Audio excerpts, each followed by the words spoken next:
Bienvenue sur Comme3Com, une production du blog wowcommec'estbeau.fr. Salut Ellie. Aujourd'hui, on plonge dans les coulisses de la communication. C'est un univers super créatif, stratégique, mais bon, faut avouer, il y a des moments un peu... Un peu crispant, on peut le dire. Voilà, exactement. Des situations qui testent un peu les nerfs, quoi. Absolument. On va parler de ces petits et parfois grands agacements que tous les communicants connaissent bien. Ces moments où il faut une sacrée dose de patience. Et un bon sens de l'humour aussi. Carrément. On a repéré comme ça une dizaine de situations assez typiques. Le but, c'est pas de se plaindre, hein, mais plutôt de partager une réalité du métier, avec le sourire si possible. Et peut-être trouver quelques pistes pour mieux naviguer tout ça. C'est une bonne idée. Tout à fait. L'idée, c'est de décortiquer un peu ces expériences communes.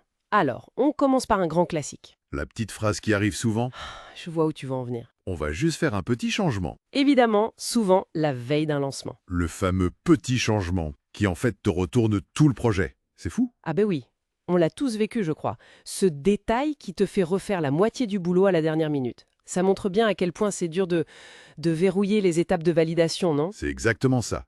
Le vrai souci, c'est le processus. Comment on fait pour mieux encadrer ces demandes pour éviter l'effet domino?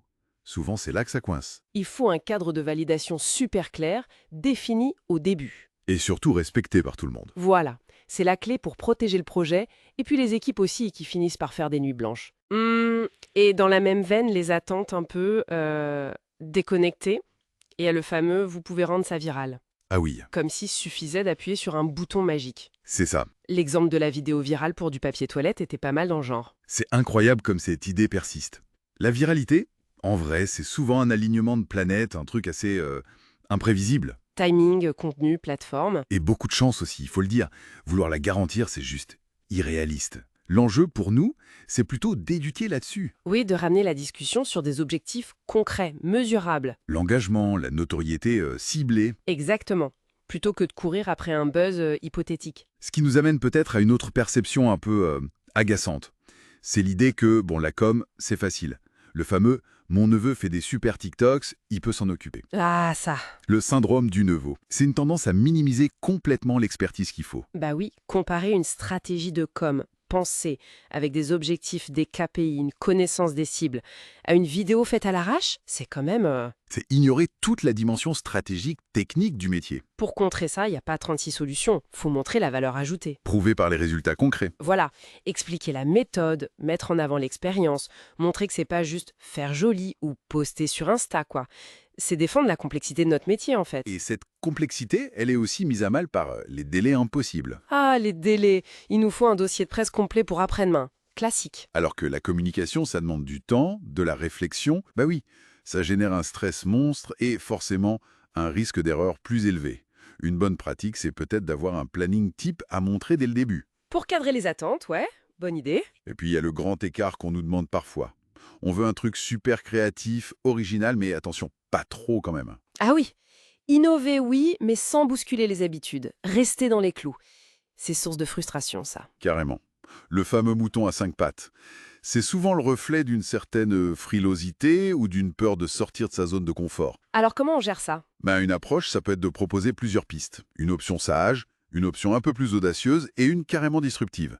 Ça aide le client à se positionner, à voir où il place vraiment le curseur. Pour tester son appétit réel pour l'innovation. Pas bête. Et on n'a même pas parlé du client qui disparaît pendant des semaines et réapparaît avec une urgence absolue. Ou celui qui demande plein de petits ajouts, pas prévus au départ, mais ça prendra 2 minutes. Tout ça, ça souligne vraiment l'importance cruciale d'un périmètre de projet bien ficelé au départ et d'un calendrier de validation qui soit respecté. La communication sur le projet est aussi importante que le projet de communication lui-même, finalement. Exactement. Et puis il y a aussi la demande d'être partout, sur tous les réseaux sociaux. Ah oui, même ceux qui n'ont aucun sens pour la cible. L'entreprise B2B qui veut absolument être sur TikTok parce que c'est tendance. Voilà, ce qui conduit à une dispersion totale des efforts et des ressources pour un résultat souvent nul. Vaut mieux se concentrer, faire moins, mais mieux. Qualité et pertinence. L'analyse des canaux adaptés à la cible, c'est la base, quoi. On le répète jamais assez. Bon, ce petit tour d'horizon montre bien que le métier de communicant, c'est... Oh, c'est un sacré mélange de compétences. Ah oui, créativité, stratégie, bien sûr, mais aussi beaucoup de psychologie, de pédagogie. De diplomatie, de gestion de projet. Faut savoir jongler avec les attentes, les non-dits, les contraintes. Absolument.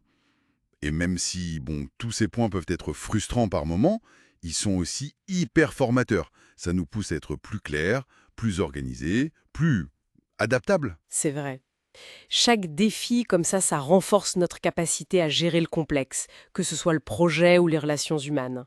C'est aussi ça qui rend le métier dynamique et jamais ennuyeux au fond. Et puis, heureusement, il faut le dire, pour chaque situation un peu pénible, il y a des collaborations géniales, des projets passionnants.